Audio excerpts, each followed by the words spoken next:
So these are the three variations of each bird dog series and dead bug series. Bird dog series. Number 1, rocking backward, low back stretch. Number 2, pelvic tilts. Number 3, donkey kicks. Dead bug exercise. Number 1, heel taps. Number 2, leg extension. Number 3, leg raises. So, mag-start na ko perform. Reminders before doing exercise, kailangan sa ka mag-stretch para dili mabagwan imong lawas. So, mag-stretch ako. Ay, din ko mag-perform sa exercise. Number 1, rocking backward low back stretch. 1, 2, 3, 4, 5, 6, 7, 8, 8, 7, 6, 5, 4, 3, 2, 1. Number 2, pelvic tilt.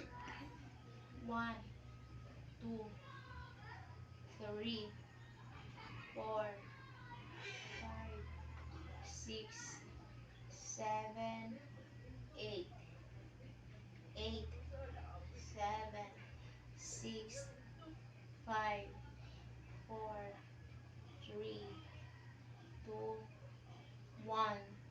Number 3, donkey kick. 1,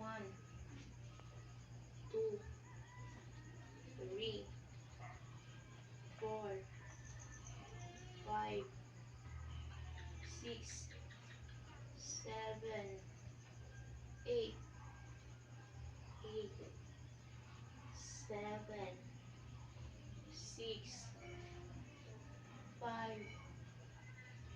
4, 3, 2, 1. Dead bug exercise. Heel taps.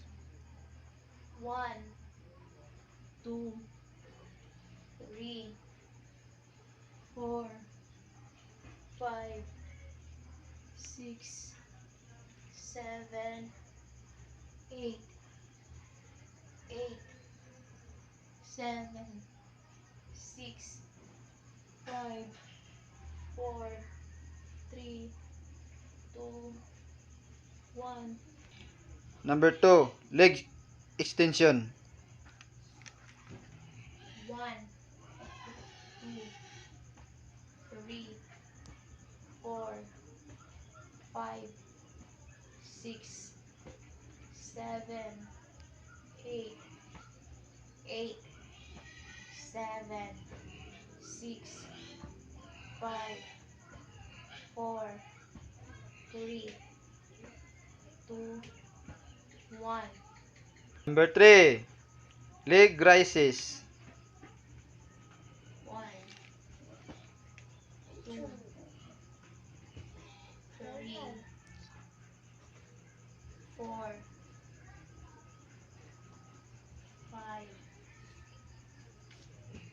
6,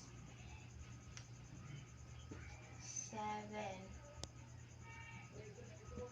8, 8, 7, 6, 5, 4, 3, 2, 1.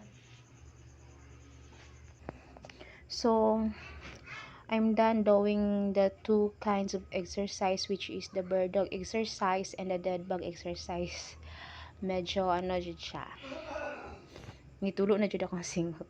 But it's okay. Kay makakuan po siya sa tong health. That's all. And thank you for watching.